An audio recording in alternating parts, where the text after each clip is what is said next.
नमस्कार दोस्तों, आपके अपने चैनल अंकित गुरुकुल चैनल में आपका स्वागत है। दोस्तों आज की इस वीडियो में हम बात करेंगे बीएससी फाइनल ईयर यानी बीएससी थर्ड ईयर फिजिक्स के पेपर फर्स्ट के मोस्ट इम्पोर्टेंट क्वेश्चनों को मैं आपको समझाऊंगा। तो देखिए दोस्तों, पिछली वीडियो में मैंने आपको क्वेश्चन नंबर 1 समझाया था, प्रकाश विद्युत प्रभाव क्या है। ये वाला क्वेश्चन मैंने आपको समझाया था। उम्मीद है आपको ये समझ में आ गया होगा। मैंने अपनी पूरी कोशिश की थी आपको समझाने की, आपको समझ में आ गया होगा। तो आज की वीडियो में हम बात करेंगे क्वेश्चन नंबर 2 यानी क्वेश्चन नंबर 2 क्या दिया हुआ है, कृष्ण पिंड वर्णक्रम से क्या तात्पर्य है, प्लांक ने अपने सिद्धांत द्वारा इसे किस प्रकार समझाया। ये वाला क्वेश्चन हम समझेंगे। तो देखिए दोस्तों, ये वाला क्वेश्चन कुछ इस प्रकार भी पूछा जाता है, कृष्ण पिंड वर्णक्रम को समझाने में चिरसम्मत सिद्धांत क्यों असफल रहा। यानी जो चिरसम्मत सिद्धांत था वो क्यों असफल रहा, प्लांक के क्वांटम सिद्धांत द्वारा इसकी व्याख्या किस प्रकार की गई। ये वाला क्वेश्चन हम समझेंगे। दोस्तों मैं आपको इसको समझाने की पूरी कोशिश करूंगा। अगर आपको समझ में ना आए तो आप कमेंट में पूछ सकते हैं। तो चलते हैं, इसमें क्या दिया हुआ है। इसमें कुछ नहीं दिया हुआ है। कृष्ण पिंड वर्णक्रम से क्या तात्पर्य है, पहले हम इस परिभाषा को समझेंगे। यहाँ से ये परिभाषा स्टार्ट है। वह पिंड जो अपने पृष्ठ पर आपतित संपूर्ण विकिरण को, चाहे उसकी तरंग दैर्घ्य कुछ भी हो, पूर्ण अवशोषित कर लेता है, कृष्ण पिंड कहलाता है। यानी मान लो हम कोई पिंड लेते थे, जैसे मान लो ये मैंने कोई पिंड ले लिया, ये कोई पिंड है। पिंड यानी कोई भी है, ग्रह का टुकड़ा हो सकता है, फुटबॉल हो सकती है, कोई भी पिंड, पत्थर हो सकता है, पत्थर को भी हम पिंड मान सकते हैं। जैसे कोई भी पिंड है, ये पिंड यहाँ पे क्या दिया हुआ है, आपतित संपूर्ण विकिरण, यानी जो विकिरण है वह किसी भी तरंग दैर्घ्य की हो, सभी को पूर्ण रूप से अवशोषित कर ले, उसको हम कृष्ण पिंड कहते हैं। कृष्ण पिंड क्या है, जो पिंड सभी तरह की विकिरण, विकिरण में कौन कौन सी, जिसमें सभी तरह की तरंग दैर्घ्य हो, उनको अवशोषित कर ले, तो उसको हम क्या कहते हैं, कृष्ण पिंड। थोड़ा मैं आपको जल्दी जल्दी समझाने की कोशिश कर रहा हूँ, क्योंकि यहाँ पे मौसम थोड़ा ख़राब है, मैं छत पे वीडियो बना रहा हूँ। अब हम चलते हैं आगे। व्यवहार में एक ऐसी समतापीय कैविटी को कृष्ण पिंड माना जा सकता है जिसके अंदर बाहर से विकिरण एक छोटे छिद्र से होकर प्रवेश कर सके।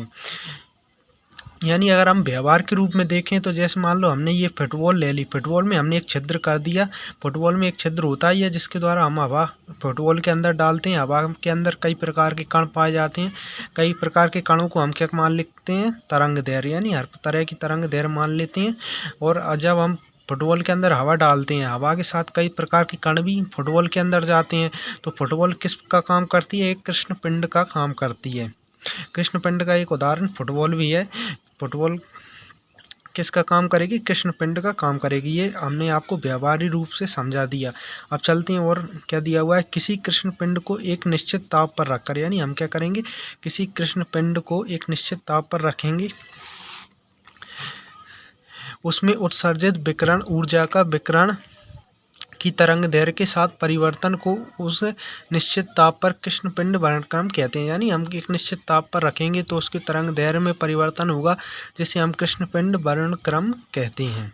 यहाँ पे और ये परिभाषा का ही रूप दिया हुआ है, जब कैविटी में विकिरण दीवार में साम्यावस्था में होती है तो उसे लैम्डा तरंग दैर्घ्य पर एकांक तरंग दैर्घ्य परास में उत्सर्जकता ई लैम्डा ये कहते हैं। ये आपको याद करना है।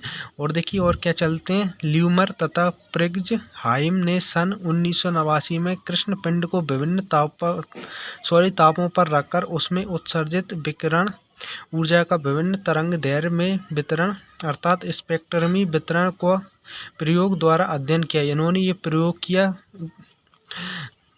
जिसमें अलग अलग ताप रखे गए। इन ताप में क्या निष्कर्ष लिखे, इस निष्कर्षों को हम देखते हैं। इन निष्कर्षों को आपको याद करना पड़ेगा, फिर भी मैं आपको थोड़ी बहुत समझा देता हूँ। पहला क्या है, प्रत्येक ताप पर वक्र का लैम्डा अक्ष से घिरा क्षेत्रफल कृष्ण पिंड द्वारा उत्सर्जित संपूर्ण ऊर्जा का मान प्रदर्शित करता है। यानी कि जो लैम्डा है ये अक्ष से घिरा हुआ, ये संपूर्ण ऊर्जा का मान प्रदर्शित करता है। इसी से हमें देख देख के इन लाइनों को लिखना है। आप चाहें तो इसमें 2-3 लाइन लिख सकते हैं, इसमें बहुत बड़ा चढ़ा के लिखा हुआ है। आप चाहें तो 2-3 लाइन लिख सकते हैं, क्योंकि ये बीएससी है, कुछ ज़्यादा मायने रख सकती, क्योंकि टीचर सही से पेपर भी चेक नहीं करते हैं। कॉफ़ी जो हम कॉफ़ी लिख के लाते हैं उसको चेक भी नहीं करते हैं सही से। आप चाहें तो 2-3 लाइन लिख सकते हैं, यहाँ पे ये वाली 3 लाइन लिख दो तो भी आपका काम चल जाएगा। अगला है, प्रत्येक ताप पर विकिरण ऊर्जा का 0 से अनंत तक सभी तरंग दैर्घ्यों में वितरण अपतरित होता है। तरंग दैर्घ्य लैम्डा बराबर 0 के लिए ई लैम्डा का मान 0 होता है, यानी ई लैम्डा का मान क्या होता है 0 से ई लैम्डा है, इसका मान क्या होता है 0 होता है अनंत तरंग दैर्घ्य के लिए। तरंग दैर्घ्य लैम्डा बराबर 0, यानी तो लैम्डा बराबर अगर हम 0 लेंगे यहाँ पे, ये लैम्डा बराबर 1 2 3 5 है, यहाँ पे लैम्डा बराबर 0 लेंगे तो ये लैम्डा का मान भी क्या होगा 0 होगा, यहाँ पे मान 0 होगा। तो ये इतना हम लिख सकते हैं इसमें। और देखते हैं, मैं आपको जल्दी जल्दी समझा रहा हूँ क्योंकि यहाँ पे थोड़ी हवा चल रही।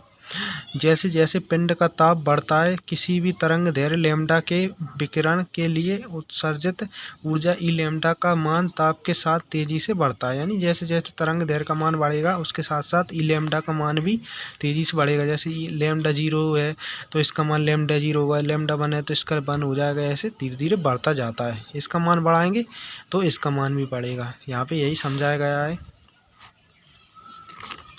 और देखिए और क्या चलते हैं, जैसे जैसे पिंड का ताप बढ़ता है, यानी कोई कृष्ण पिंड है तो उसका ताप बढ़ता है, अधिकतम उत्सर्जित ऊर्जा तीव्रता की संगत तरंग दैर्घ्य का मान घटता है। यानी जैसे जैसे ताप बढ़ाएंगे तो उससे उत्सर्जित ऊर्जा की तीव्रता की तरंग दैर्घ्य का मान घटेगा। ऊर्जा वक्र का शिखर लघु तरंग दैर्घ्य का मान घटता है, अर्थात वक्र का शिखर लघु तरंग दैर्घ्य की ओर सरकता है। इसी प्रकार ये 5वां, अधिकतम तीव्र उत्सर्जन के संगत तरंग दैर्घ्य लैम्डा एम का मान पिंड के परमताप टी के व्युत्क्रमानुपाती होता है, अर्थात लैम्डा एम व्युत्क्रमानुपाती 1/t। और ये टी बराबर बी, ये नियतांक है, ये आपको याद करना पड़ेगा। यहाँ बी एक नियतांक है जिसका मान 2.88 × 10⁻³ मीटर × केल्विन होता है। ये आपको याद करने वाली चीज़ें हैं, इनको आपको याद करना पड़ेगा। अब हम यहाँ से चलते हैं, प्लांक का नियम, इसमें लिखा था ना, हम प्लांक के नियम को भी समझाना है। तो इसको मैंने पहले क्वेश्चन में आपको समझाया था। कृष्ण पिंड विकिरण की सफल व्याख्या करने के लिए सन 1900 में वैज्ञानिक प्लांक ने क्वांटम सिद्धांत प्रतिपादित किया। कृष्ण पिंड की विकिरण की सफल व्याख्या करने के लिए प्लांक ने क्या किया, 1900 में वैज्ञानिक प्लांक ने क्वांटम सिद्धांत प्रतिपादित किया। प्लांक के अनुसार विकिरण का उत्सर्जन अथवा अपशोषण अविरत न होकर निश्चित ऊर्जा के बंडलों या पैकेटों के रूप में होता है। यानी मैंने आपको यहाँ पे क्वेश्चन नंबर 1 में प्लांक का नियम समझाया था, ये बिल्कुल वैसा का वैसा है, इसमें कुछ चेंजिंग नहीं करनी है आपको। क्वेश्चन 1 से आपका क्वेश्चन नंबर 2 का प्लांक का नियम तैयार हो जाएगा। फिर मैं आपको समझा देता हूँ इसमें क्या दिया हुआ है। प्लांक के अनुसार विकिरण यानी उत्सर्जन अथवा अपशोषण अविरत न होकर निश्चित ऊर्जा के बंडलों, यानी प्रकाश का नियम जो प्लांक ने बताया था उसी के अनुसार इसका विकिरण वाला नियम भी प्लांक ने बताया। यानी जैसे प्रकाश छोटे छोटे बंडलों या पैकेटों के रूप में पाया जाता है, उसी प्रकार भी विकिरण उत्सर्जन अथवा अपशोषण अविरत न होकर ऊर्जा के बंडलों के रूप में पाया जाता है। यही प्लांक का नियम है। और इसमें कुछ नहीं दिया हुआ है, बस आप इसमें 2-3 लाइन लिख सकते हैं जो क्वेश्चन के बारे में दिया हुआ है। आप यहाँ से लिख सकते हो, इसमें प्लांक के अनुसार विकिरण का उत्सर्जन अथवा अपशोषण अविरत न होकर, यानी उत्सर्जन अथवा अपशोषण अविरत न होकर ऊर्जा के छोटे छोटे बंडलों के रूप में होता है। प्रत्येक बंडल अथवा पैकेट को क्वांटा अथवा फोटोन कहते हैं। प्रत्येक फोटोन में निश्चित ऊर्जा तथा निश्चित संवेग निहित रहता है, जिसका मान विकिरण की आवृत्ति के अनुक्रमानुपाती होता है। जिसका मान कैसा होता है, विकिरण की आवृत्ति के अनुक्रमानुपाती होता है। यदि विकिरण की आवृत्ति v है तो प्रत्येक फोटोन में संबंधित ऊर्जा f अनुक्रमानुपाती v या e - hv होता है। आप यहाँ से, मैंने यहाँ से चिन्ह लगाया, यहाँ से लेके आप इसको यहाँ तक आप इसको याद कर लें। इसमें कुछ नहीं है, प्रकाश क्या है, छोटे छोटे बंडलों और पैकेटों के रूप में पाया जाता है, यही आपको लिखना है। और इसमें बस ये लिखना है f अनुक्रमानुपाती v, और ये आपका क्वेश्चन तैयार हो जाएगा। इसको आप चाहें तो इसको नहीं लिखें, अगर आपको इसको याद नहीं हो रहा तो इसको आप छोड़ सकते हैं, इसमें कुछ नहीं है।